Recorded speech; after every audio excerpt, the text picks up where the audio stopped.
नमस्कार दोस्तों, आप सभी का स्वागत है इस नए वीडियो में। कल डेट थी 28 जून 2024। कल इलाहाबाद यूनिवर्सिटी के बीकॉम फर्स्ट ईयर का रिज़ल्ट आया। इलाहाबाद यूनिवर्सिटी में बहुत बच्चों का कल बैक लग गया, बहुत बच्चों का ईयर बैक लग गया, बहुत बच्चे पास भी हो गए। देखिए, जिन बच्चों का बैक लगा है अब वो बैक का पेपर देंगे, फॉर्म आएगा उसको फिल करेंगे, फिर वो बैक का पेपर देंगे, फिर सेकेंड ईयर में जाएंगे। जिन बच्चों का ईयर बैक लग गया है वो क्या करेंगे, वो आरटीआई का फॉर्म डालेंगे। अगर आरटीआई के फॉर्म में उनका नंबर बढ़ता है तो एक ही सब्जेक्ट में नंबर बढ़ेगा, ये आप समझ लीजिए। देखिए, अगर आपका ईयर बैक लगा है तो आप पक्का 2 सब्जेक्ट में फेल हुए होंगे। 2 सब्जेक्ट में फेल अगर हुए हैं तभी ईयर बैक लगा है। अगर एक सब्जेक्ट में फेल हुए होते तो बैक लगता, ठीक है। वो भी ग्रुप के बाहर निकल गए होंगे तब आपका ईयर बैक लगा है। बहुत लंबी कहानी है, मैंने एक वीडियो बना के इसको समझाया हुआ है। अगर आपने वो वीडियो नहीं देखा है तो उसको जाके देख सकते हैं आप, इस चैनल पे वो डली हुई है। देखिए, जिनका बैक लगा है वो बैक के एग्ज़ाम की प्रिपरेशन कैसे करें, बैक के पेपर में आप क्या करें कि अच्छे नंबर मिल जाए, ईयर बैक ना लगे। देखिए, इलाहाबाद यूनिवर्सिटी में ऐसा नहीं है कि अगर आपका बैक लग गया है पेपर देने जाएंगे पास हो जाएंगे, ईयर बैक नहीं लगेगा। बहुत लोग ऐसे भी हुए हैं जिनका बैक लगा, पेपर देने गए, ईयर बैक लग गया। तो आपके साथ ऐसा ना हो, ईयर बैक ना लग जाए। बैक लगा है, पेपर देंगे, बीकॉम सेकेंड ईयर में जा सकते हैं। तो बीकॉम सेकेंड ईयर में जाने का अभी आपके पास एक चांस है, एक मौका है। आप बीकॉम सेकेंड ईयर में जा सकते हैं बैक का पेपर दे के। क्या क्या आपको काम करना है अब ताकि आपका ईयर बैक ना लगे, किस प्रकार आपको तैयारी करनी है, किन किन चीज़ों को ध्यान में रख कर तैयारी शुरू करनी है। क्योंकि बहुत बच्चे तैयारी शुरू कर दिए होंगे कल से ही, और बहुत बच्चे आज से तैयारी शुरू कर देंगे। अगर आप अभी तैयारी नहीं शुरू करें हैं तो आप पीछे हो जाएंगे। तो तैयारी आज से ही शुरू कर दीजिए। किस प्रकार तैयारी शुरू करनी है मैं इस वीडियो में आज आपको बताऊंगा, जिससे आपका अच्छे मार्क्स आ जाए और आप बीकॉम सेकेंड ईयर में चले जाएं। ठीक है, तो आइए वीडियो को शुरू करते हैं। इलाहाबाद यूनिवर्सिटी के बीकॉम के बच्चे, बीकॉम फर्स्ट ईयर के बच्चे, बैक पेपर में आपको क्या क्या काम करना है। देखिए, सबसे पहले आपको जाके क्या करना है, अपना सिलेबस निकलवाना है। जिस सब्जेक्ट में आपका बैक लगा है, चाहे आपका अकाउंटिंग में बैक लगा हो, चाहे बिजनेस इकोनॉमिक्स में बैक लगा हो, इन्हीं 2 सब्जेक्ट में मैक्सिमम लोगों का इलाहाबाद यूनिवर्सिटी ने बैक लगाया। तो सबसे पहले आप क्या करिए, अपना सिलेबस जाके निकलवाइए। किसी साइबर कैफ़े में जाइए, अपना सिलेबस, जिस सब्जेक्ट में बैक लगा उसका सिलेबस निकलवा लीजिए। अब बहुत बच्चे कहेंगे सिलेबस तो मेरे मोबाइल में है, PDF फॉर्म में।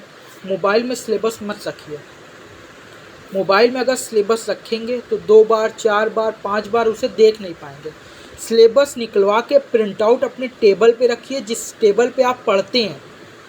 क्यों रखें ये भी मैं बता देता हूँ, क्योंकि उस पर आप देखते रहेंगे कि कितना मेरा सिलेबस कंप्लीट हो गया है, कितना मैंने कंप्लीट कर लिया है, कितना भी बचा हुआ है, किन किन टॉपिक्स को मैंने अभी तक छुआ भी नहीं है, किन किन टॉपिक्स को इम्पॉर्टेंट में मुझे लेकर चलना है। इन सब चीज़ों के जवाब आप सबको मिल जाएंगे जब आप सिलेबस प्रिंट आउट निकलवा लेंगे, क्योंकि प्रिंट आउट और PDF फॉर्म में अंतर होता है। ठीक है, प्रिंट आउट सिलेबस निकलवा लीजिए। उसके बाद आपको क्या करना है, एक टाइम टेबल बनाना है। टाइम टेबल के नाम से बहुत बच्चे सोचते हैं टाइम टेबल वो होता है कि पेपर लिया, उस पर लिख दिया कि क्या क्या मुझे पढ़ना है। मंडे को हम लोग पढ़ेंगे अकाउंटिंग, और ट्यूसडे को पढ़ेंगे बिजनेस लॉ, और थर्सडे को हम लोग पढ़ लेंगे बिजनेस कम्युनिकेशन। इसी प्रकार हर दिन का बना लेंगे, उसको दीवार पे चिपका देंगे, और ये हो गया हमारा टाइम टेबल। इस प्रकार का टाइम टेबल बनाएंगे, इस समय आपकी जो नाव बीच में फंस गई है वो वहीं पे डूब जाएगी। तो इस प्रकार का टाइम टेबल अभी नहीं बनाना है। किस प्रकार का टाइम टेबल बनाना है, एक और टाइम टेबल होता है कि 9 बजे उठे, 9 बजे सो के उठे, उसके बाद नहाए हुए 10 बजे पढ़ने बैठे, फिर 11 बजे मोबाइल चलाए, 12 बजे खाना खाए, फिर सो गए, फिर शाम को उठे। इस प्रकार का टाइम टेबल भी होता है जिसमें टाइम भी लिखा रहता है, क्या क्या मुझे करना है। इस प्रकार का टाइम टेबल भी आपको नहीं बनाना है। तो टाइम टेबल बनाना कैसे है, मैं आपको बताता हूँ किस प्रकार का आपको टाइम टेबल बनाना है इस समय, क्योंकि बहुत ज़्यादा इम्पॉर्टेंट है ये। देखिए, एक पेपर लीजिए, मान लीजिए ये आपका पेपर है। उसमें करना क्या है, इसमें लिख दीजिए जिस सब्जेक्ट में आपका बैक लगा है कि मुझे किस टॉपिक को कितने दिन में ख़त्म करना है। क्या मतलब, जैसे आपको पहला सब्जेक्ट, जो आपका पहला सब्जेक्ट में जैसे बैक लगा है, अकाउंटिंग में आपका बैक लगा है, तो अकाउंटिंग कितने दिन में मेरे ख़त्म होनी चाहिए, पहला चैप्टर है वो मुझे 5 दिन में ख़त्म करना है, जो दूसरा चैप्टर है मुझे 6 दिन में ख़त्म करना है। इसी प्रकार हर एक चैप्टर का दिन के हिसाब से बना लीजिए कि मुझे इतने दिन में ये चैप्टर ख़त्म करना है, जिससे आपको सेकेंड ईयर में कोई प्रॉब्लम ना हो, क्योंकि अभी सेकेंड ईयर की क्लासेस स्टार्ट हो जाएंगी। सेकेंड ईयर का भी आपको पढ़ना पड़ेगा और जिसमें बैक लगा है वो भी पढ़ना पड़ेगा। तो इस प्रकार आप बनाते हैं तो आपको तैयारी करने में आसानी रहेगी और आपका मैक्सिमम सिलेबस कम टाइम में कंप्लीट हो जाएगा। और आपको पता भी रहेगा कि मुझे कितना टाइम रिवीजन में देना है, क्योंकि रिवीजन बहुत ज़्यादा इम्पॉर्टेंट है। पूरा सिलेबस आपको नहीं कंप्लीट करना है, इम्पॉर्टेंट चैप्टर्स कंप्लीट करने हैं। जिन जिन टॉपिक को आपने छोड़ दिया था, जिन जिन टॉपिक के वजह से आपका बैक लगा है, जिन जिन टॉपिक को आपने नहीं पढ़ा था उनको पढ़ना है। ठीक है, सिलेबस निकलवा लीजिए प्रिंट आउट फॉर्म में। एक टाइम टेबल जो मैं बता रहा हूँ इस तरीके का टाइम टेबल आप बनाइए। उसके बाद दूसरा काम आपको क्या करना है, 2 क्वेश्चन पर डे। ये मूल मंत्र है, मैं आपको दे रहा हूँ। 2 क्वेश्चन पर डे। 2 क्वेश्चन मतलब 2 क्वेश्चन, चाहे जो हो जाए 2 क्वेश्चन आपको लगाना है। 2 क्वेश्चन किसमें, जिसमें आपका बैक लगा। मान लीजिए अकाउंट में आपका बैक लगा, 2 क्वेश्चन लगाइए। कंपनी में एमलगमेशन है उसके 2 क्वेश्चन लगाइए। ब्रांच चैप्टर उठा लीजिए उसके 2 क्वेश्चन लगाइए। 2 क्वेश्चन आप कोई भी चैप्टर का लगाइए, लेकिन सीरियल वाइज लगाइए। ठीक है, 2 क्वेश्चन अगर आप लगाते हैं तो आपका अच्छे मार्क्स बन जाएंगे, पास भी हो जाएंगे, अच्छे मार्क्स भी बन जाएंगे, परसेंटेज भी इंक्रीज़ हो जाएगा। अगला आपको क्या काम करना है, पहला चैप्टर बहुत अच्छे से पढ़ना है। जिन बच्चों का अकाउंट में बैक लगा है और जिन बच्चों का इकोनॉमिक्स में बैक लगा है या फिर कोई भी थ्योरी के सब्जेक्ट में बैक लगा है, तो पहला चैप्टर बहुत अच्छे से पढ़िए। क्यों पढ़ें, क्योंकि इलाहाबाद यूनिवर्सिटी ने ये बनाया हुआ है कि बैक के पेपर में पहला चैप्टर देना है। पहले चैप्टर से वो कुछ ना कुछ देती है। हर साल के बैक के पेपर में पहले चैप्टर से उसकी डिफिनेशन या फिर बेसिक क्वेश्चन वो देती ही देती है। तो पहला चैप्टर आप अच्छे से पढ़िए, चाहे अकाउंटिंग उठाइए चाहे इकोनॉमिक्स उठाइए, पहला चैप्टर अच्छे से पढ़िए। ठीक है, पहला चैप्टर अच्छे से पढ़ना। उसके बाद प्रीवियस ईयर के क्वेश्चन पेपर देखिए। प्रीवियस ईयर के क्वेश्चन पेपर मिलेंगे कहाँ, मैंने अपने चैनल पे भी डाल रखे हैं, उसको आप देख सकते हैं। या फिर प्रीवियस ईयर क्वेश्चन पेपर किसी से मांग सकते हैं, किसी दोस्त से मांग सकते हैं। अगर नहीं मिलता है तो मेरे चैनल पे डला हुआ है, आप उसको वीडियो देख सकते हैं, पूरी प्लेलिस्ट मैंने बना रखी है। प्रीवियस ईयर में जिन चैप्टर से अधिक क्वेश्चन उठाए हुए हों, जिन टॉपिक से अधिक क्वेश्चन उठाए हुए हैं, उनको पहले कवर करना है। ये तरीका है, उनको क्या करिए, आप पहले कवर करिए। सबसे पहले उन्हीं को लगाइए, सबसे पहले उन्हीं को पढ़िए, क्योंकि बहुत ज़्यादा इंपॉर्टेंट है। प्रीवियस ईयर ऐसा नहीं है कि क्वेश्चन पेपर रिपीट नहीं होते, क्वेश्चन रिपीट होते हैं इलाहाबाद यूनिवर्सिटी में, टॉपिक भी रिपीट होते हैं। तो ऐसा नहीं कि क्वेश्चन रिपीट नहीं होंगे बहुत से ऐसे क्वेश्चन हैं जो कि हर साल पूछे ही जाते हैं, तो उनको अच्छे से पढ़ लीजिए। और मैं भी इस पर एक वीडियो बना दूंगा कि कौन कौन से इंपॉर्टेंट हैं, उसको ध्यान में रख के पढ़िएगा तो अच्छे से आप पास हो जाएंगे। उसके बाद इम्पॉर्टेंट चैप्टर्स, इलाहाबाद यूनिवर्सिटी में बीकॉम फर्स्ट ईयर में जिनका भी बैक लगा है वो इम्पॉर्टेंट चैप्टर को निकालिए, जिस सब्जेक्ट में भी आपका बैक लगा है। हमको कैसे पता चलेगा कौन सा चैप्टर इम्पॉर्टेंट है, प्रीवियस ईयर क्वेश्चन पेपर को देखकर। जिन चैप्टर से अधिक क्वेश्चन उठाए हुए हैं वो इम्पॉर्टेंट है, जिस टॉपिक से अधिक क्वेश्चन उठाए हुए हैं वो इम्पॉर्टेंट है। ठीक है, इम्पॉर्टेंट चैप्टर निकालिए। उसके बाद आपको क्या करना, की पॉइंट, ये बहुत ज़्यादा इम्पॉर्टेंट है।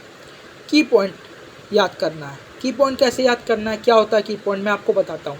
जब आप बुक पढ़ना स्टार्ट करेंगे, मान लीजिए ये आपकी बुक है, इसको आपने पढ़ना स्टार्ट किया, तो आपने देखा होगा बुक के किनारे में या फिर बीच में कहीं ब्लैक कलर से या फिर हेडिंग में बॉक्स बनाकर इस प्रकार कुछ की पॉइंट लिखे होते हैं, उस चैप्टर के की पॉइंट। उसको क्या करना है, आपको उसको निकालना है एक पेज पे, एक कॉपी बना लीजिए, उस पर लिख लीजिए कि इस चैप्टर के ये की पॉइंट है। उसको क्या करिए, उसको पेपर में लिख दीजिए।